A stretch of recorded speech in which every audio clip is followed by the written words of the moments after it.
दोस्तों आज हम लोग ऑक्यूप्रेशर पॉइंट LI18, LI19 और LI20 के बारे में जानेंगे। तो आप देख सकते हैं लोकेशन कहां पे है। LI18 का यहाँ पे लोकेशन है, यहाँ पे लोकेशन है। जब लोकेशन पता चल गया तो आइए हम लोग जानते हैं इसका कार्य क्या है।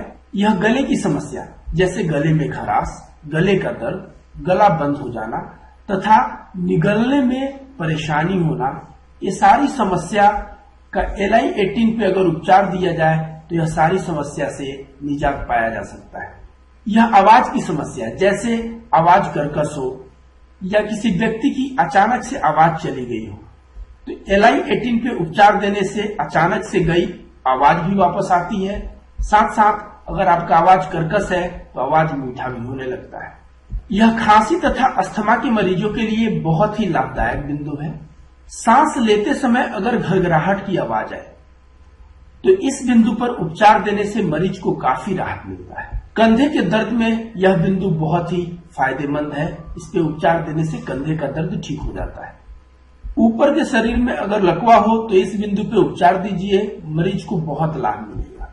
यह ट्यूबर टॉन्सिल के उपचार का विशेष बिंदु है। अगर ट्यूबर टॉन्सिल है आपको तो इस पे उपचार दीजिए और राहत पाइए। अब हम लोग जानेंगे acupressure point LI19 large intestine 19 के बारे में। इसका लोकेशन आप देख सकते हैं, नाक के यहाँ पे है, इसका लोकेशन यहाँ पे है। इसका कार्य यह हवा को बाहर निकालकर नाक के छिद्र को साफ करता है। यह नाक बंद की समस्या को ठीक करने का सर्वोत्तम बिंदु है। अगर आपके नाक से खून निकलता हो तो LI19 पे उपचार दीजिए और आप पाएंगे कि नाक से खून निकलना बंद हो गया। बहुत सारे मरीजों का जबड़ा जकड़ जाता है, ऐसे में LI19 पे अगर उपचार दिया जाए तो मरीज को बहुत लाभ मिलता है। चेहरे के लकवा, अगर मरीज के चेहरे में लकवा हो तो LI19 पे उपचार दीजिए और मरीज को बहुत आराम मिलेगा। LI20 आप देख सकते हैं, इसका लोकेशन यहाँ पे है, इसका लोकेशन यहाँ पे है।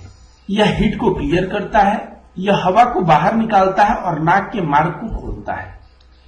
चेहरे के खुजली तथा चेहरे के सूजन की समस्या को भी यह ठीक करता है।